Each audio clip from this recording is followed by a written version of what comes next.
For more than a century, North America moved on a simple assumption. Canadian oil flowed south, and America never worried about losing it. For decades, presidents, energy executives, and Washington insiders believed this relationship was permanent, unchallenged, unbreakable, and guaranteed. But that illusion shattered the moment Mark Carney stood beside Alberta Premier Danielle Smith and made an announcement no Canadian leader had ever dared to make. In one statement, he didn't just challenge the status quo, he rewrote it entirely. He declared that Canadian energy would no longer exist inside an American-controlled box. He said Canada would build the infrastructure it needed, reach the markets it chose, and decide its own future without asking anyone's permission. That moment sent shockwaves through Washington, rattling investors, lobbyists, and political strategists who suddenly realized the world they took for granted no longer existed. And over the next few minutes, you're about to see how one agreement, quietly signed in Calgary, triggered the largest shift in continental power in generations. This isn't just a pipeline story.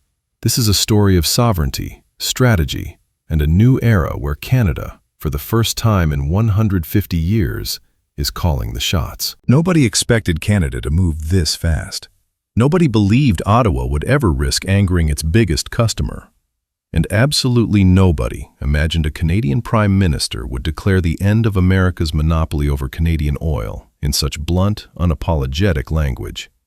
But that's exactly what happened in Calgary on November 27, 2025, when Mark Carney stepped up to the podium and delivered a message that echoed across the continent. If Canadian energy independence is threatened, we will build the infrastructure to reach Asian markets starting immediately. Those words didn't sound like a policy announcement. They sounded like a declaration of independence. For 150 years, Washington treated Canadian resources as if they were part of America's internal supply. U.S. refineries operated on the assumption that Canadian oil would always be available, always discounted, and always dependent on American infrastructure. But Carney's tone made one thing clear: those days were finished. The shock inside Washington was immediate. Energy lobbyists started calling congressional offices. Analysts on Wall Street whispered that America had been blindsided, and rumors quickly spread that senior officials feared a sudden spike in U.S. energy costs if Canada shifted even a fraction of its supply toward Asia. Carney didn't wait for the fallout. He didn't soften the blow. He simply stood beside Alberta's premier and made it clear that Canada had rewritten the rules. But the statement was only the beginning, because hidden inside the agreement he signed that night was something far bigger than anyone expected. The real surprise came not from Carney's speech, but from the fine print of the agreement itself. For the first time in history, Ottawa guaranteed that any pipeline designed to reach a deep-water port for Asian exports would receive a federal approval window of just 8 months. Not years, not decades. 8 months. This wasn't policy reform. It was a revolution. Even more dramatic, the federal government signaled it was willing to adjust or fully lift the long-standing tanker ban to make Asian exports possible. That ban had been sacred territory. Environmental groups celebrated it as untouchable. BC coastal communities treated it like a shield protecting their waters. First Nations saw it as part of their territorial rights, and Carney just told the country he would change it if necessary. The proposed pipeline wasn't some marginal extension. It would move at least 1 million barrels per day, a volume that would alter global shipping routes, trading patterns, and Asia's energy calculations. This wasn't expansion. This was transformation. In energy markets, volume is power, and Canada had just announced its intention to wield more of it. Environmental groups were stunned. BC coastal nations were caught off guard, and analysts in the U.S. suddenly realized what the move implied. If Canada opened the Pacific coast to full-scale exports, America could no longer rely on exclusive access to Canadian crude. But the pipeline announcement was only half the story. because buried deeper in the agreement was a clause that would turn Alberta's internal politics upside down. Alberta walked into the negotiation demanding freedom from federal restrictions and walked out with more autonomy than any province had received in modern energy history. Under the new agreement, Alberta was fully exempt from the federal clean electricity regulations that were supposed to limit natural gas power generation by 2035. That exemption changed everything. No other province received that level of flexibility. No other region got a pass on one of Ottawa's cornerstone climate policies. Alberta could now decide its own energy mix, its own power strategy, and its own timeline without interference. Even more interesting was the carbon pricing commitment.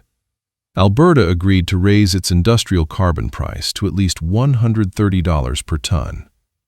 Not exactly $130, not a capped amount. At least. The language was deliberate, and Danielle Smith made sure everyone understood it.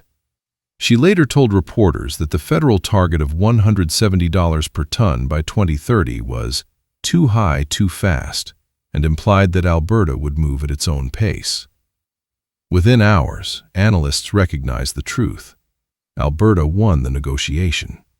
They secured flexibility, control, and exemptions, while gaining access to billions in federal support for new infrastructure. But Carney wasn't outmaneuvered. He was setting up something much bigger. Because behind Alberta's victory was an even deeper strategic play, one designed to reshape Canada's global energy identity. Carney's real strategy didn't revolve around pipelines. It revolved around carbon capture, and the agreement made it impossible for any future government to ignore it. The document tied the pipeline's construction directly to the Pathways Alliance carbon capture network, meaning Canada wouldn't just export oil, it would export the cleanest oil in the global market. The companies included CNRL, Suncor, Cenovus, Imperial, and ConocoPhillips Canada represent more than 90% of oil sands production. Together, they were now locked into a green transformation that would elevate Canada above every other fossil fuel exporter on the planet. Asian economies, under pressure to meet climate goals, suddenly saw Canada as a premium supplier, high volume, stable production, and significantly reduced carbon intensity. While American producers remained locked into political fights over emissions standards, Canada moved first. Carney aligned environmental reality with economic power, turning carbon reduction into leverage. This wasn't a moral strategy, it was a market strategy. Low-carbon oil is the future, and Canada had just claimed the top spot in that race. The agreement mandated new emissions projects by 2027, embedding clean technology directly into the pipeline framework and ensuring emissions cuts happened alongside production growth. But this wasn't the only futuristic piece of the puzzle, because what came next had nothing to do with oil, and everything to do with the next industrial revolution. While the headlines focused on pipelines and carbon rules, the agreement quietly included something far more transformative, a commitment to expand Alberta's electricity grid, specifically for AI data centers. This single clause changed Alberta's future overnight.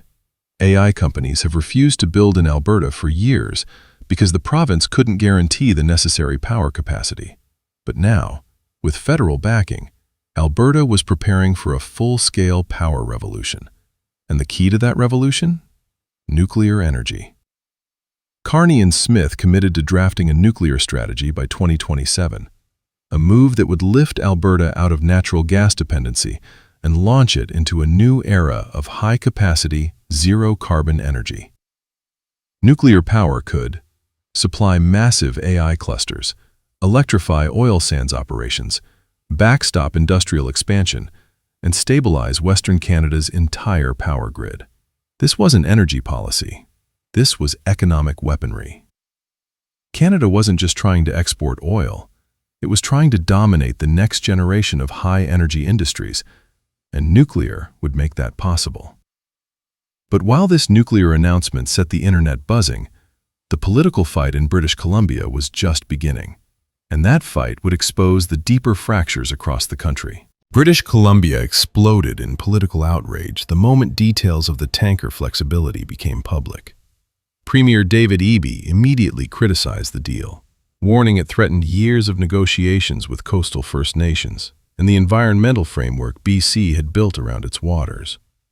The NDP called the agreement insulting and archaic, predicting the backlash among BC voters would be severe. But Carney had anticipated this problem months earlier. His agreement embedded something politically explosive: Indigenous equity ownership. Coastal and inland First Nations would not just be consulted, they would become shareholders. They would receive structured, guaranteed revenue from any pipeline project. They would be partners, not observers. This flipped the political narrative completely. Groups that once opposed pipelines on principle now saw economic opportunity and generational wealth. Those who remained against the project were forced to confront the internal debate happening within their own communities. Rumors began circulating that some nations were already preparing their own competing proposals with private operators, an unprecedented shift that surprised even provincial governments. BC was angry. Alberta was energized. And federal politics suddenly had to navigate a battlefield split between environmental pledges and Indigenous prosperity. But despite all this uncertainty, the biggest shock wasn't from governments or activists. It came from the private sector itself. With all the momentum, all the political noise, and all the attention focused on this pipeline, you'd assume companies would be lining up to build it. But that didn't happen. Not a single major company stepped forward to claim the project. Danielle Smith admitted this openly, but her confidence didn't waver. She said she believed the companies at the table would take it on once the major projects list was finalized. Why the hesitation? Because Carney was flipping the entire model. Instead of waiting for companies to propose a pipeline and then drowning them in regulatory delays, Ottawa reversed everything. Carney built the framework before the companies arrived. He approved the process before the proposal existed. He streamlined the rules before the project was submitted. This was new territory, and companies knew that once the regulatory pathway was secure, competition for the project would be fierce. This wasn't a pipeline waiting for investors. This was a government shaping the battlefield so investors had no choice but to join. And that's when Washington realized the true scope of Canada's transformation. And the panic began. For a century and a half, America treated Canadian oil as if it was part of its own national inventory. With one agreement, that illusion shattered. Canada was no longer a single customer economy. It now had two global clients, the United States and Asia, able to compete for access to Canada's resources. This is what sovereignty looks like. The separatist anger brewing in Alberta cooled almost instantly when the province saw Ottawa negotiating instead of dictating. Meanwhile, Washington suddenly faced the possibility that Canadian oil, long considered a guaranteed asset, was now up for global bidding. This wasn't just a shift, it was a restructuring of power. Nuclear energy, carbon capture, Indigenous equity, AI-driven grid expansion, and a million-barrel pipeline to Asia. Canada had positioned itself for the next 20 years of global energy competition, while the U.S. was still arguing about domestic politics. Carney didn't break the system. He replaced it. And the truth Washington is only now beginning to understand is this: the era of American automatic access is over. Canada has entered a new phase, one where it chooses its customers, sets its deadlines, and shapes its own future. And this was only the beginning.